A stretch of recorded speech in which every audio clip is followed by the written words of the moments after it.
Bonjour, aujourd'hui on va regarder ensemble comment utiliser votre écharpe tricotée sans élastane. Sur ma notice, on va vous montrer un nœud de base qui finalement n'est pas du tout adapté à cette écharpe. Alors comment l'utiliser?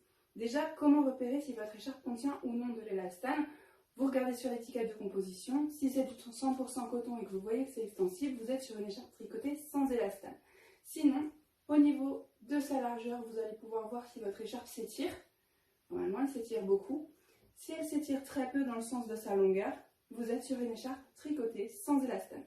Donc pour ce nœud, il va nous falloir repérer le milieu de l'écharpe et on va commencer comme un enveloppé croisé.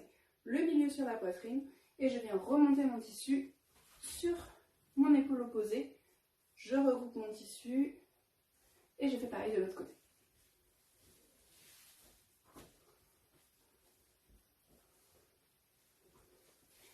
Ensuite, je vais descendre, regrouper ma poche, tirer sur les ourlets extérieurs pour avoir une poche bien uniforme, bien serrée partout de la même manière. Et je vais chercher mon bébé.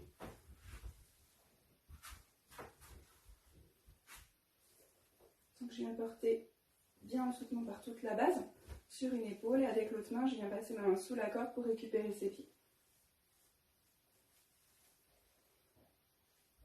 Je positionne mon bébé en ventrale centré. Et j'attends la corde au creux des genoux qui se positionne comme il faut. À partir de là, je récupère mon ourlet du haut. Je remonte sur son dos le tissu nécessaire en laissant tout le surplus au creux des genoux. Et je vais faire un serrage. Donc, comme un enveloppé croisé, au pli par pli, en tirant bien vers le haut et vers l'arrière. Quand j'ai fait un côté, je viens me baisser, coincer entre mes jambes et me redresser pour maintenir la tension.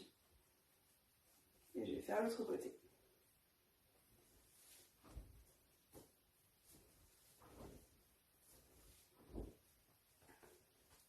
Une fois que je suis comme ça, pour un bébé qui est tout petit, je peux avoir seulement 2 couches de tissu pour un maintien suffisant. Donc je peux venir ici, créer une corde qui va passer au creux de ses genoux et venir, hop, passer sous ce pan. Je viens m'entourer. Je vais y arriver. Pour plus de maintien, plus le tissu est réparti autour de moi, donc plus le poids sera réparti aussi. Hop. Et avec l'autre, je vais devoir faire du coup ma deuxième couche sur le dos du bébé. Donc pour ce faire, je vais faire un hamac avec une volte fermée qui va permettre de mieux dégager les voies respiratoires. Donc je vais venir faire descendre mon bord du haut, mon bord extérieur, comme une manche de t-shirt.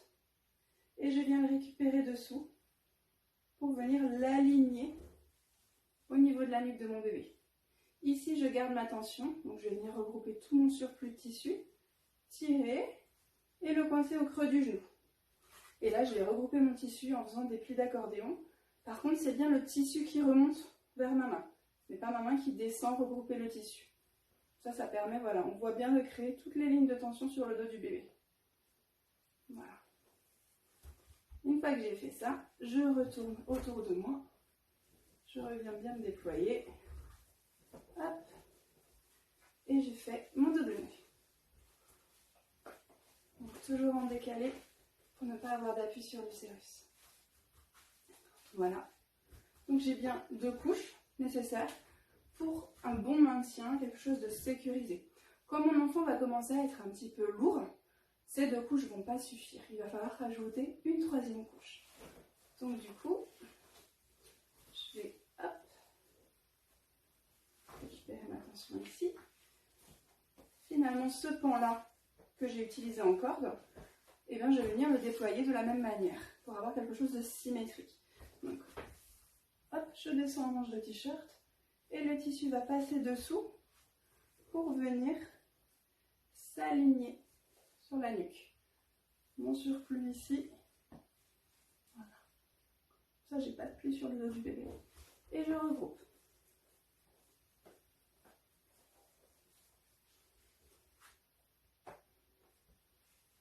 Je peux passer directement sous mon pan. Refaire un serrage si besoin ici.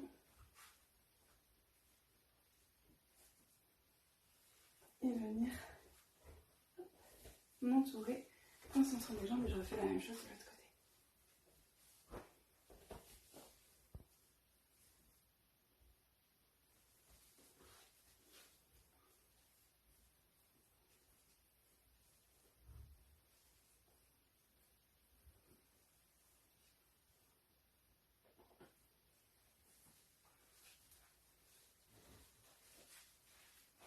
Donc c'est un nez qui est finalement assez technique. C'est pas les écharpes les plus faciles à manipuler. Mais le résultat, l'avantage, c'est quand même un portage optimal dans une position bien physiologique. On a les voies respiratoires qui sont quand même suffisamment dégagées avec une ouverture en V.